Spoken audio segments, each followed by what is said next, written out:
certain fields. The achievement of the Southern Kingdom, particularly the Cholas, were remarkable. Rashtrakutas के बारे में हमने previous chapter में पढ़ा था जो कि डेक्कन्स में थे। अब इस चैप्टर में हम पढ़ेंगे अचीवमेंट्स ऑफ साउथर्न किंगडम, जिसमें पर्टिकुलरली हम चोलास के बारे में पढ़ेंगे कि उन्होंने बहुत अद्भुत अचीवमेंट्स लिए थे। Case study of Cholas AD. The Cholas power started emerging in South India from around 8th century AD. Vijayala 846 to 871 established his rule in the Tamil land with Tanjore as his capital in about AD 846. विजयला ने establish किया था चोलास को। ये आपका question भी है पीछे तमिलनाडु में।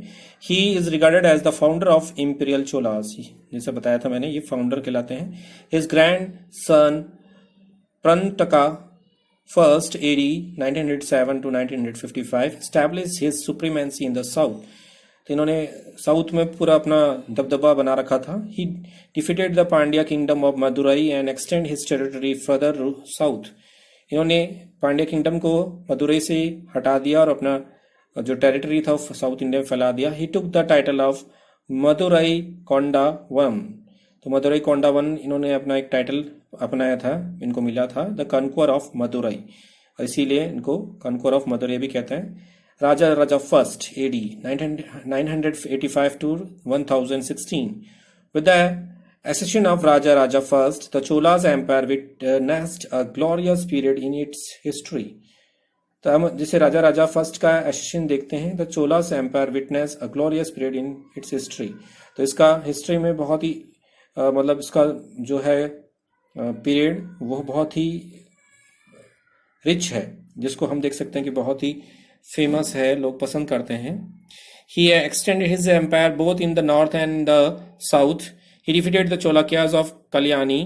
उन्होंने नॉर्थ और साउथ दोनों तरफ ही अपना शासन फैलाया था। उन्होंने चोलकियाज को हराया कल्याणी में। The Pandyas, the Cheras, the Vengis, इनको भी हराया। He took some territories of Mysore, Mysore को भी इन्होंने जीता था। ट्रेवनकोर, कॉर्ग और श्रीलंका एज वेल एज, इन्होंने यहाँ का नाम बता रखा है। He build a powerful navy and control many island of the sea like the Lakshadweep and Maldives. इन्होंने एक नेवी सेना बनाई थी बहुत स्ट्रांग, और उन्होंने सी लैंड्स आइसलैंड्स को भी कवर किया था, जैसे इसमें नाम दिया हुआ है Maldives, Lakshadweep. Under him the Cholas become a paramount power in the south. इनके अंडर में पैरामाउंट मतलब बहुत ही मतलब एक सुप्रीम पावर थी साउथ इंडिया में। Raja Raja first was a great builder. Raja Raja first बहुत ही अच्छे बिल्डर थे। He constructed the beautiful Brihadeshwara temple of Shiva at Tanjore. इन्होंने बृहदेश्वर टेम्पल बनाया था शिव जी का तंजौर में। ये भी क्वेश्चन है आपका, कहाँ बनाया था, ये सब क्वेश्चन पीछे। On the wall of this temple are inscribed the chief exploit of Raja first. तो इनके बारे में, इनके वॉल्स के बारे में लिखा हुआ है इनके वॉल में। The trade flourish in many island. इनके टाइम में ट्रेड पूरे आइसलैंड्स में फैला था। The coast of Kerala, Maldives and Sri Lanka become rich. जो कोस्ट एरिया है केरला के, मालदीव के, श्रीलंका के, बहुत रिच थे उस समय। टेक्सटाइल, स्पाइसेस, प्रीसियस स्टोन वर एक्सपोर्टेड। यहाँ से टेक्सटाइल यानी कपड़े कह सकते हैं हम, स्पाइसेस मसाले, प्रीसियस स्टोन यानी जो हीरे जेवरात होते हैं वो एक्सपोर्ट किए जाते थे टू वेस्ट एशिया, एशिया में बेचे जाते थे। Arab merchants dealt in trade, Arab merchants से व्यापार करते थे। Some of them settle in the Cholas empire, कुछ लोग चोला के एम्पायर में भी रहने लगे थे। Rajendra Chola AD 1016-1044। Rajendra succeed his father Raja Raja first. Rajendra Chola Raja Raja first के बेटे थे। उन्होंने थ्रोन को अपने थ्रोन पहना, ताज पहना। And carried on the aggressive policy, और उन्होंने जो एग्रेसिव पॉलिसी थी राजा राजा फर्स्ट की, वैसे ही उन्होंने शासन को आगे फैलाया। He conquered the whole of Sri Lanka. उन्होंने पूरे श्रीलंका को जीत लिया। It was made a province of Chola empire and named Mohammadi Chola Mandalam. उन्होंने इसको चोला एम्पायर के अंदर में काम लिया और उन्होंने नाम दिया Mohammadi Chola Mandalam. He then overran the Chalukyas of Vengi. उन्होंने फिर चोलकियाज ऑफ वेंगी को भी वहां से हटाया। He carried his arms right up to the central India and made the ruler of Gondwana acknowledge his supremacy. और उन्होंने सेंट्रल इंडिया में गोंडवाना में अपनी सुप्रीमेसी साबित करी, वहां पर भी वो जीत गए थे। He then overran the whole of Orissa, Bengal right up to the south bank of the Ganga. और उसके बाद में ये उड़ीसा में गए, बंगाल में गए और साउथ बैंक ऑफ गंगा में गए। In memory of the exploits he took the titles of Gangai Konda, और उनको याद करने के लिए उनको टाइटल दिया गया Gangai Konda. He then annex the island of Lakshadweep and Maldives, उनके बाद में उन्होंने लक्षद्वीप और मालदीव्स को भी जीता। He also humbled the Sri Vijaya kingdom which includes the Malaya peninsular and Sumatra, उसके बाद में इन्होंने kingdom of Malaya peninsular and Sumatra को भी जीता। The Shailendra king later build a Buddhist monastery at Nagapattinam, Shailendra king ने Buddhist monastery बनाया और नागापट्टनम में। Rajendra first on his part endowed the income of the village for its upkeep, Rajendra first ने अपने part में जो पैसा था वो सब गांवों में लगाया। The naval supremacy help him to build a vast maritime empire to control trade and commerce, जो उनके पास में नेवल सुप्रीमेसी थी, यानी बहुत अच्छी नेवल सोल्जर्स थे उनके पास में, तो उन्होंने उनको मैरीन टाइम के वहाँ पर ट्रेड पर कंट्रोल करने में और कॉमर्स को कंट्रोल करने में काफ़ी हेल्प किया। With this vast expansion in territory, इससे उनकी टेरिटरी यानी उनका जो शासन था वो काफ़ी आगे तक फैला। Trade flourished to a great extent, India ship began to sail through the Strait of Malacca, यहाँ से व्यापार आगे बढ़ा और शिप के थ्रू सेल किया गया स्ट्रेट ऑफ मलक्का तक। This increase the revenue of the Chola kingdom, इसने चोला किंगडम का जो रेवेन्यू सिस्टम था उसको बढ़ाया। He build a new capital known as Gangaikonda Cholapuram, उन्होंने नया कैपिटल बनाया Gangaikonda Cholapuram near the mouth of river Kaveri, river Kaveri के पास में था ये भी क्वेश्चन आपका देख सकते हैं आप पीछे होगा। He build beneficent places palaces and beautiful temples there, उन्होंने बहुत सारे महल बनाए और टेम्पल्स बनाए। He also conquered Java and some other eastern islands, उन्होंने जावा और दूसरे ईस्टर्न आइसलैंड्स को भी अपने अंडर में लिया। The embassies were also sent to China, उनके जो दूध होते हैं वो चाइना में भी गए। The successor of Rajendra first continued the war like policy but gradually they become weak, जो उसके बाद में राजेंद्र फर्स्ट के बाद में जो भी सक्सेसर थे, जो भी बेटे उनके राजा बने, उन्होंने कंटिन्यू वॉर पॉलिसी को अपनाया, लेकिन वो धीरे धीरे कमजोर होने लगे। There were revolts in various quarters and many independent states were set up, बहुत सारे जगह पर उनके रिवॉल्ट होने लग गए और बहुत सारे इंडिपेंडेंट स्टेट्स बन गए। In AD 1267 the Pandya ruler Jalavaram Sundara defeat the, in AD 1267 में पांड्या रूलर जल वर्मन सुंदरा ने डिफीट किया लास्ट चोला किंग्स राजेंद्र सेकंड को and annex a great part of his kingdom, और उसके पूरे भी जो किंगडम थे उसको अपने कब्जे में ले लिया। The Hoysalas of the Dora Samudra Mysore also next a part of Chola kingdom, और उन्होंने दौरा सुमुंद्रा मैसूर को भी अपने कब्जे में ले लिया चोला किंगडम की। तो ये आप एक पिक्चर जो देख रहे हैं वो बृहदेश्वर टेम्पल का है, तंजौर में है जो। नेक्स्ट टॉपिक है हमारा causes of conflict between the Cholas and kingdom of Shri Vijaya. ये करेंगे जो चोलाज और जो किंगडम है विजया, श्री विजया, उनके बीच में लड़ाई क्यों होती थी, उनका एक रीजंस बता रहे हैं यहाँ पर। Chola specially their rulers Rajendra Chola, Cholas के स्पेशली जो रूलर थे Rajendra Chola had to fight against the kingdom of Shri Vijaya, और वो फाइट करते थे श्री विजया के खिलाफ। Which comprise the Malaya peninsular and Sumatra, और वो मलाया पेनिसुला और Sumatra due to the various causes उस पर कब्जा करना चाहते थे, उसके बहुत सारे रीजन थे। The Indian merchant earn a lot of money because of their trade with the south east Asian countries and China, Indian merchants को बहुत फायदा होता था क्योंकि वो व्यापार करते थे साउथ ईस्ट में, एशियंस में, चाइना से स्पेशली एशियन कंट्रीज से। Their ships pass through the states of Malacca which was held by, उनके शिप्स मलक्का से जो स्टेट था वहां से निकलते थे। The king of Shri Vijaya when the kingdom tried to create difficulty for the Indian merchants, ये जो किंगडम था श्री विजया का था, और जब किंगडम कोशिश करने लगा इंडियन मर्चेंट्स को रोकने के लिए, the Chola king had to intervene, और चोला किंग ने इसके बीच में इंटरफेयर किया। In addition most of these merchants belong to the Chola kingdom and naturally Chola ruler had to take the side, और जितने भी मर्चेंट्स थे ज्यादातर वो मर्चेंट्स चोला किंगडम के रूलर्स के थे, तो इसीलिए ये तो नेचुरली था कि चोला रूलर उनके खिलाफ उनका साइड लेगा और राजा से फाइट करेगा। तो Chola rulers also earn a lot of revenue from this trade so for economic reason, और यहाँ से चोला रूलर्स को फायदा भी था क्योंकि यहाँ से रेवेन्यू मिलता था, टैक्सेस मिलते थे उन्हें और ट्रेड के थ्रू, और ये इकोनॉमिक रीजन से भी उनके लिए इंपॉर्टेंट था। To the Chola rulers had to intervene, इसलिए उन्होंने बीच में इंटरफेयर किया। Chola rulers passed a strong navy, और चोला रूलर्स ने स्ट्रॉन्ग नेवी को भेजा। So they ready sent a naval expeditions against the kingdom of Shri Vijaya and defeat his force, और इस तरह से वो राजी थे, रेडी थे कि किंगडम श्री विजया पे अटैक करें और उसकी फोर्स को हराएं। तो चोला गवर्नमेंट के बारे में पढ़ते हैं, एडमिनिस्ट्रेशन और इट्स चीफ फीचर्स के बारे में पढ़ेंगे हम। The system of Chola administration was highly organize and efficient. Chola administration बहुत ही ऑर्गेनाइज था और एफिशिएंट था। The king was the head of the central government, central government का किंग सबसे स्ट्रांग था। He was all powerful but he acted upon the advice of his council of minister in the government affairs. King बहुत powerful था लेकिन वो अपने जो मंत्री थे काउंसिल ऑफ मिनिस्टर्स उनकी एडवाइस से ही गवर्नमेंट को अफेयर्स को आगे बढ़ाता था, यानी गवर्नमेंट को आगे चलाता था। His chief duty was to look after the welfare of the people, उसकी सबसे बड़ी ड्यूटी थी कि लोगों के फायदे के लिए सोचे, उनको उनके बारे में सोचे। He personally went on tours, कई बार वो टूर्स पे जाता था। Government business was carried on by the assemblies, और गवर्नमेंट बिजनेस असेंबलीज के थ्रू चलता था। Elected by the peoples, elections के थ्रू उनको जिताया जाता था, लोगों को चुना जाता था। There were 4 very important assemblies, यहाँ पर 4 important assemblies थी। Chola ruler also organized their provincial government on sound footing।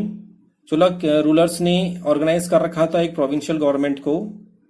They divide their empire into 6 provinces।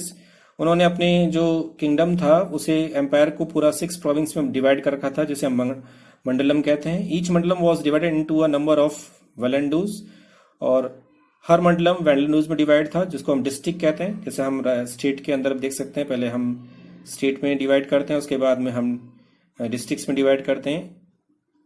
Each valanadus contains a certain number of villages, और वेलेंडूज में बहुत सारे गांव होते थे। The village was the smallest unit of the Chola administration which was govern by a sabha. सबसे छोटी जो यूनिट है वो विलेज है चोला एडमिनिस्ट्रेशन का, और उसे गवर्न करता है sabha. Each mandalam was put under the charge of governor, हर मंडलम को गवर्नर के अंडर में रखा हुआ था। The village administration of Cholas was also appreciable.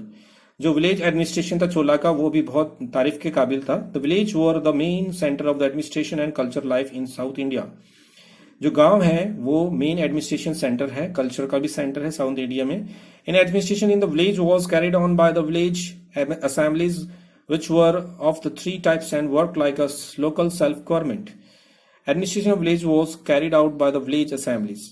जो एडमिनिस्ट्रेशन था विलेजेस का उसे विलेज असेंबलीज के थ्रू चलाया जाता था। विच वर 3 टाइप्स, उसके 3 टाइप्स थे। Work like a local self government, और वो एक लोकल सेल्फ गवर्नमेंट की तरह काम करती है, जैसे हम अभी आज के टाइम में देख सकते हैं municipal corporation and Panchayati Raj. The 3 types of village assemblies were Ur, Sabha, Mahasabha and the Nagaram. ये 3 टाइप की assemblies थी। The Ur was the assembly of common villages and the Sabha of learned Brahmins. Ur क्या है? Assembly थी common villagers की, और सभा जो है ब्राह्मण्स की थी, जिसमें पढ़े लिखे ब्राह्मण थे। The nagaram was the assembly of traders. Nagaram जो थी ट्रेडर्स की असेंबली थी, मर्चेंट्स एंड आर्टिशंस की। Landlord of the upper caste were chosen by lots to the sabha, और जो जमींदार थे ऊंची जाति के वो चुने जाते थे सभाज में। Their village council enjoy great power in the field of justice also, और विलेज काउंसिल के पास में बहुत अच्छी पावर थी जस्टिस करने की, जैसे आज भी हम कहते हैं कि पंचायत के पास में पावर होती है डिसीजन लेने की। The Cholas has a powerful army of foot soldiers, archer, horsemen, elephant corps and naval fleets. Cholas के पास में बहुत ताकतवर सेना थी, जिसमें आप देख सकते हैं पैदल सेना और तीर चलाने वाली सेना, घोड़े पर चलने वाली सेना, हाथी पर चलने वाली सेना, और पानी में चलने वाली सेना यानी बोट्स के साथ में। Navy was the most powerful wings of the army which was use for keeping control over the islands and for the maintaining commercial relations the distance lands over the sea. ये करें navy बहुत important थी उनके लिए, बहुत powerful wings था उनके पास में, और इसके थ्रू वो आइसलैंड्स पे कब्जा करते थे और अपने व्यापार को भी आगे बढ़ाते थे। The Uttar Maror temple's inscriptions show a great deal of light on Chola's village administration. जो Uttaramerur the Uttaramerur temple inscription जो है वो आपको इसके बारे में बहुत अच्छी जानकारी देता है। तो हमने इंस्क्रिप्शन के बारे में पढ़ा था, पत्थरों पर हम राजा के बारे में लिखते हैं, तो इधर यही बात कही है। नेक्स्ट टॉपिक है हमारा society. The Brahmans and the merchants were a most respectable section of the Chola society. Brahmans और मर्चेंट का बहुत रिस्पेक्ट किया जाता था चोला सोसाइटी में। The traders and artisan enjoy great esteem in society. Traders यानी व्यापारी और आर्टिशंस को भी बहुत सम्मान मिलता था। The different section of the society cooperate with each other for the common purpose. Different section of the society आपस में कोऑपरेट करते थे कॉमन पर्पस पे। Womens were also held in great honour and give a lot of freedom. Womens को भी बहुत सम्मान मिलता था और उनको फ्रीडम भी था बहुत कुछ। They were also imparted education in different branches of the learning. वो अलग अलग डिफरेंट ब्रांचेस में भी लर्निंग करती थी यानी एजुकेशन करती थी। स्पेशली फाइन आर्ट्स यानी ड्राइंग में। The labourers and the peasants form the working class. और लेबरर्स और पीजेंट्स एक वर्किंग क्लास थी, but they were very poor, ये लोग बहुत गरीब थे। Shudras were treated as untouchable. Shudras को अनटचेबल की फॉर्म में उनसे ट्रीट किया जाता था। Religions mostly the people followed Hinduism and worship the Hindu gods. अधिकतर जो थे वो हिंदू थे और हिंदू गॉड्स को पूजा करते थे। Other religious like Buddhism Jainism also existed. और दूसरे रिलीजन के रूप में बुद्धिज्म और जैनिज्म भी थे। Christianity and Islam were also gaining followers. Christianity और इस्लाम को भी धीरे धीरे उनके फॉलोवर्स मिलने लगे। अ number of religious movement started during this period. बहुत सारे यहाँ पर रिलीजियस मूवमेंट चले, इसमें से हम कहते हैं Alvars and Narayan saints continue to popularise their own sect. Alvar और नारायणस ने अपने अपने ग्रुप को काफी फेमस किया। The Alvars popularise devotional songs of Vaishnavism while Narayan sang hymns in praise of Shiva. Alvars भगवान विष्णु की पूजा करते थे, उनके बारे में गाने गाते थे, और जो नारायण हैं वो शिव जी के बारे में गाने गाते थे। The arm force consist of the elephants infantry cavalry and navy. Arm force में बता रहे हैं कि एलिफेंट्स होते थे, इन्फेंट्री होती थी, कैवलरी होती थी, नेवी भी होती थी। The navy was well organize develop and look after well. Navy का बहुत ध्यान रखा जाता था, उसे बहुत देखभाल किया जाता था, उसमें पैसा लगाते थे ये राजा लोग। This was the reason that the Chola king could undertake so many successful naval expedition। और यही रीजन था कि नेवी बहुत स्ट्रांग थी उनके पास में और उन्होंने बहुत सारे नेवल एक्सपीडिशन यानी बहुत सारे जो है आसपास के आइसलैंड्स पे कब्जा कर लिया था। The Lingayat was the most popular of the religious sect. Lingayat उस समय के बहुत पॉपुलर रिलीजियस सेक्ट थे, जो आज भी आप देखते हैं कर्नाटका में इलेक्शन हुआ था उसमें लिंगियात के ऊपर काफी कुछ आया था और वो भी आपने पढ़ा होगा। Some great religious teachers also live during this period. The best known among them were Shankaracharya and Ramanuja. कुछ धार्मिक शिक्षक भी थे इस समय, बहुत सारे टीचर्स थे जिसमें से हम शंकराचार्य रामानुजा के बारे में जानते हैं। There were also two famous centre of the Buddhism learning at Nagapattinam and Kanchi. यहाँ पर दो फेमस बुद्धिस्ट लर्निंग सेंटर्स थे, नागापट्टनम और Kanchi. Both Jainism and Buddhism had become very popular because of royal patronage। Jainism और बुद्धिज्म दोनों ही फेमस हुए थे क्योंकि उन्हें जो राजा थे बहुत उनको फेवर करते थे, उनके लिए खर्चा करते थे, पैसा लगाते थे। Some rulers also patronise Islam and Christianity. कुछ रूलर्स इस्लाम को भी और क्रिश्चियनिटी को भी प्रेफर करते थे। Various Christians and the Muslims communities settle in various part of the south India. बहुत अलग अलग जो क्रिश्चियंस थे कम्युनिटीज और मुस्लिम कम्युनिटीज भी साउथ इंडिया में सेटअप हुए। The Chola Temple center of the education, culture and social activities in the field of the education and literature too। The Chola made great progress। अगर हम literature के रूप में देखें और एजुकेशन के रूप में देखें तो चोलाज ने काफी प्रोग्रेस किया था। They encouraged the study of grammar, astronomy, philosophy, art and various science। इन्होंने ग्रामर, एस्ट्रोनॉमी और philosophy, arts and various science को भी काफी फेवर किया था। The schools were held in the courtyard of the temples. Temples के courtyard में schools लगते थे। Each temple had attach math which help to provide free education. हर जो टेम्पल था मठ से जुड़ा हुआ था और वो फ्री एजुकेशन देता था अपने स्टूडेंट्स को। The mathas could accommodate about 400-500 students। मठ्स में 400 से 500 स्टूडेंट्स पढ़ते थे at a time, एक समय में। Beside the temples were also center of the cultural activities like the music, dance, drama, fair, exhibitions and festivals। इसके अलावा टेम्पल्स सेंटर थे कल्चर एक्टिविटीज के लिए, म्यूजिक के लिए, डांस के लिए, ड्रामा के लिए, फेयर्स के लिए, एग्जीबिशंस के लिए एंड फेस्टिवल्स के लिए. These activities are still continue in temple promises in South India. अभी भी आप देखते हैं कि ये सारी चीजें होती हैं साउथ इंडिया में. Literary activities, literature under the Cholas. The period also show much literary activities in South India. ये जो पीरियड बताता है कि लिटरेरी एक्टिविटी भी बहुत हुई है साउथ इंडिया में. Sanskrit and Tamil become the chief media of expression. उस समय संस्कृत और तमिल बहुत मतलब एक्सप्रेशन करने का एक मीडियम था, यानी इसमें बातचीत होती थी, यानी बुक्स भी इसमें लिखते थे लोग. अ lot of literature was created in Tamil. बहुत सारे जो लिटरेचर था यानी बुक्स लिखी गई थी तमिल में, तेलुगु में, कन्नड़ में, लैंग्वेज में. Many literacy and religious work from Sanskrit were translated into these language and they become very popular among the peoples. बहुत सारे जो संस्कृत चीजें थी वो उन्हें ट्रांसलेट किया गया था रीजनल लैंग्वेज में और वो बहुत पॉपुलर हुई थी. जैसे Ramayana of Kamban in Tamil is one of the example. Ramayana Kamban ने लिखी थी, तमिल में बहुत फेमस हुई थी. Telugu writer like Nannaya and Tikkana immortalize their name by their excellent adaptation of the Mahabharata. Telugu writer Nannaya और तिक्काना ने अपनी जो महाभारत को तमिल में चेंज किया था उसकी वजह से उनको याद किया जाता है. This epics provide valuable information about south India history of this an earlier period. ये जो एपिक है ये आपको इंफॉर्मेशन देता है साउथ इंडिया के बारे में, हिस्ट्री में और उस पीरियड के बारे में. The Lingayat teachers preach in the Kannada. Lingayat teachers Kannada में बोलते थे. The poet like Pampa, Ponna and Ranna also wrote which much in Kannada language. Pampa, Ponna, Ranna इसको कन्नड़ लैंग्वेज में लिखा गया था, बहुत पॉपुलर हुई थी उस समय. Because of the fine quality of their writing in Kannada language they are called the three jewels of Kannada literature. बहुत अच्छी तरह से लिखा गया था, इसी वजह से three jewels of Kannada literature कहा जाता है. ये क्वेश्चन है आपका, ध्यान से देखना है इसको. नेक्स्ट हमारा टॉपिक है agrarian expansion in Tamil Nadu. Tamil Nadu में किस तरह से आगे बढ़े थे ये लोग. Cholas ruled for more than 5 centuries, 8 to 12 century, यानी 4 या 5 centuries तक उन्होंने शासन किया था, 8 से 12 centuries तक. Over those areas which are now included in modern Tamil Nadu, they paid great attention to the promotion of agriculture in their states, as a result of which there was much agrarian expansion in Tamil Nadu.